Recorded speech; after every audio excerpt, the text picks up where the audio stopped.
Hello ladies and gentlemen, in today's video I want to talk about how zero cycles aren't perfect. Now in my opinion, I'm not one of those people who blindly hates on all zero cycles, as if you have an understanding of the game to a certain extent, zero cycles can help you understand certain things and certain strength levels of teams, right? However, with meta becoming a much more talked about topic over time, and it's basically the main topic of this game by a mile, in my opinion, at this point, there's a lot more casual players who don't have such a good understanding of the game, who don't exactly understand how zero cycle comparisons work, and why a lot of the time these people will get things wrong. Right. I got the idea for this video by scrolling through Reddit, in which I was getting recommended Himiko mains, where one person posted a Himiko low cost clear against an MOC with a zero cycle, and people were like, oh, this is really disappointing and really bad because Ashblade and Archer have lower cost zero cycles against this boss, right? However, context matters. Archer and Ashblade, the reason these two teams have the lowest cost zero cycles is because against enemies where you only need to focus your damage on one enemy and you don't need to worry about doing damage to multiple, that is where the single target damage dealers will absolutely shine. And this is why characters like Anaxa, Phanon, Archer, and Ashvale have all historically been some of the best, if not the best, low-cost zero cyclers in the game. It's because they are either bounce damage or single target, in which they can fully focus nearly all of their damage output on one singular enemy that actually matters, right? When you compare this to Himiko, yes, Himiko has some bounce in her kit, however, she's an erudition character, meaning her damage scales exponentially with more and more enemies on the field. So, sure, Ashblade might have a lower cost zero cycle against this certain MOC in comparison to Himiko. However, Himiko, if there were more enemies that needed to be defeated on field, would actually probably beat Ashblade or be on the same level as Ashblade in this case scenario. It just depends on enemy lineups, and enemy lineups can definitely change a lot in terms of which character is better at clearing in comparison to another team. So a great example of this is Pure Fiction. Right now, Ashblade is obviously completely fine for Pure Fiction because the HP inflation has not yet caught up to these new version 4 characters. It's just way too early for the HP inflation to actually start making these version 4 characters start to feel like they're losing weight without some vertical investment. But just like anything, with more HP inflation in the future, you'll notice in endgame content that has a lot of mobs, right? For example, Pure Fiction, Himiko is likely going to be significantly better at performing in that in comparison to the Ashblade team. And in this case, of course, Ashblade will probably remain stronger in single target if I had to guess, although maybe Himiko could come close in the future if she gets some after sales that we aren't aware of, but Himiko would probably be stronger in 3 targets or more across the board, especially considering she hasn't even yet gotten Sunday Nova, who at this point is basically kind of soft confirmed given how many reliable leakers have talked about him, right?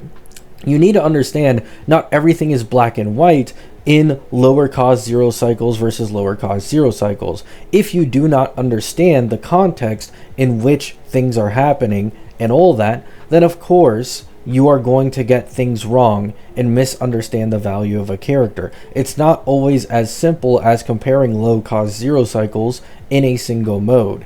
There is always nuance and much more to a character's value than usually people would realize who do try to compare characters in this form, right? So Of course, this doesn't mean Ashblade is bad, or Ashblade is going to be significantly worse than Himiko in the future either. All it means is these teams have their own specialties, and in each of their specialties, they most likely are significantly better than the other team. With not Herda's, with Himiko's being in AoE and higher targets, and with Ashblade's being in lower targets and single target, right? That is why, in my opinion, you shouldn't just take low-cost zero cycles completely blindly. On top of this, I hadn't even mentioned this yet, but quite often, people compare low-cost zero cycles that aren't even from the same people. So what you'll run into sometimes is people will be comparing low-cost zero cycles between one guy who's using like nearly 40 subs on an entire team and another guy who maybe is 1 or 2 cost higher, but he's keeping it at like 28 subs average across all the characters. A lot of people don't even look at the context for this either. They don't look at the difference in relics of these players, and of course obviously a gameplay gap, because that is a real thing. There are people who are able to better optimize certain teams at certain investments to clear in comparison to others. This is historically common among a lot of meta HSR creators, such as HOS, a few others out there, Rurigoko. Like, you can tell, of course, if you gave someone else the same investment as these people's characters, it's very unlikely that they'd actually know how to be able to tackle the endgame content and achieve that same performance as those players, because they are just much more experienced in actually going for zero cycles and understanding the enemy lineups and playing around their gimmicks in order to achieve that, right? So yeah, that's just my opinion. Low cost zero cycles can be good for helping you understand a team's strengths better and also its weaknesses. However, in my opinion, a lot of people in the community misuse low-cost zero cycles because a lot of people kind of just don't have that great of knowledge on the game, and they mostly just download their opinions off of these zero cycles, so they tend to not really understand the actual substance of what is going on and what you should take away from some of these clears. I think a very good example I can give here as well is Phenon, right? Phenon has been the better low-cost zero cycler against MOC in comparison to even the full mono rem team for a very long time. Like, Cassie has not beaten Phenon in a low-cost zero cycle against an MOC, and I think forever. He's always been better, even against things that aren't as shield for him outside of maybe Pollux, right? That shield Cassie Dragon boss. And that's because Phenon just tends to have a lot more brute force ability, and on top of this, he is bounce damage. Meanwhile, even though yes, mono rem is bounce damage, it's basically only Cyrene, who is on the much weaker side of damage without higher vertical investments, and Cassie, it's basically only her explosion, right? So that's all I have to say. In my opinion, do not misunderstand zero cycles, do not misuse zero cycles, don't hate on them blindly either. However, it's important to have an understanding of the game and have an understanding of what's going on in the zero cycle without just blindly looking at, oh, this one's lower cost than the other.